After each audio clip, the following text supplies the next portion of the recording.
Thank you. The next speaker is from the Asian Forum for Human Rights and Development. You have the floor. Thank you, Mr. President. We express our deep disappointment over the deferral of the OISL report to the 30th session of this Council. We share this disappointment with several victims and human rights defenders, many who have contributed to the investigation and eagerly awaited the report as a sign of hope that transcends the vicious cycle of failed domestic accountability processes. Following elections in January, there has been a noticeable reduction in threats to human rights defenders and media freedoms. However, political prisoners and human rights defenders detained by the previous government are yet to be released, while civilians in the north and east are still subjected to intimidation and a lack of fundamental freedoms.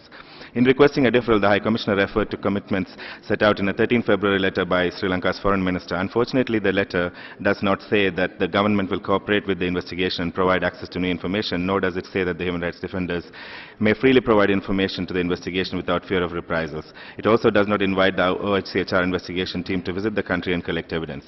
The government of Sri Lanka must honor the trust placed in it by the High Commissioner and extend full cooperation for OISL, including free access to the country and to victims. As a token of its assurances, the government should at once release all detained political prisoners and human rights defenders. It should also demonstrate its sincerity towards change by taking immediate steps in the north and east to fully demilitarize and ensure that fundamental freedoms are restored in full.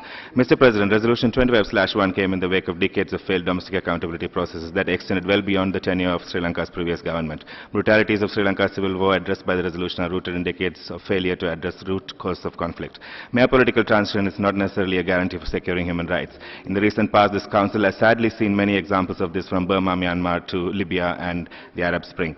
It's our hope that the OSIL report will take into account this context and meaningfully establish accountability for grave human rights violations and advocate for sustained international scrutiny until tangible results are achieved. Thank you, Mr. President.